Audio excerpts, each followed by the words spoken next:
this Northwestern basketball team. Well, I tell you. What?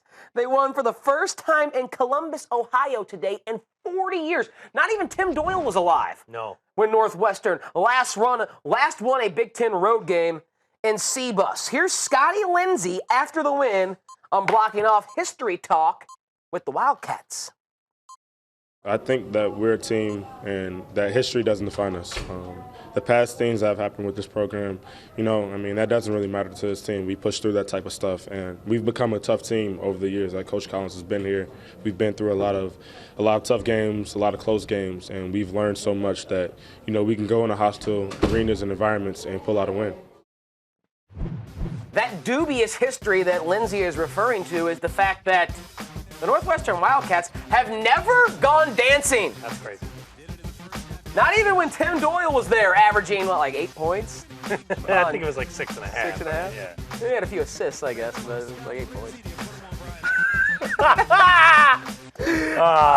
Do you think that history... He was like 11th team All Big Ten. Take it easy. Have a little respect. Right. 11th team All Honorable Mention. 11th team. For guys that wore hair gel during the game. This was supposed to be a Northwestern discussion. But it is, isn't it? It's not? It is. Let's roast Tim. Look at this team, 5-2 in the conference, 16-4 overall. Can the magic continue? Do you think the weight of trying to become the first group that has ever donned that jersey to make it to the dance will crumble them, or is that something they can flourish under?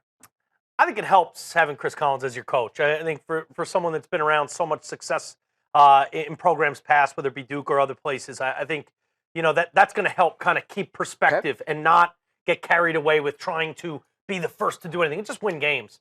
I think they're going to do it. I think, look, this win, I think is going to vault them just barely into the top 25, and I think they're going to go dancing, which is really crazy to think. I mean, all those smarty pantses rolling around Evanston, Illinois, and they never could figure out a way to get into the brackets. I think that changes this year. I think they've got a good team. They've got quality wins. They're 5-2 in conference, 16-4 overall. I think Chris Collins could very well be your Big Ten Coach of the Year. I think they're aided by the fact the Big Ten in general is down. They're all of a sudden one of the best teams in the Big Ten. Even though the Big Ten is down, it's still a Power 5 conference. It's still one of these conferences going to make some noise and get teams in the dance. And I think they shake their hips and cut some rugs for the first time. Be damned. How do you think Doyle would celebrate such a historic, momentous occasion? He'd be pissed. He lies and says, no, I root for them. He'd be upset.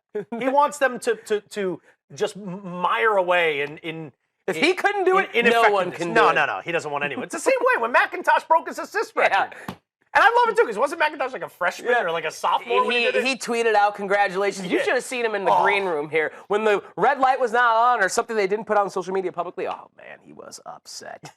He was upset. All that glory, he can't go. I've never heard those kinds of curses put together in conjunctions like that to form around McIntosh's name. But I think they're going dancing as much as Doyle will not admit he doesn't want to see it. He's going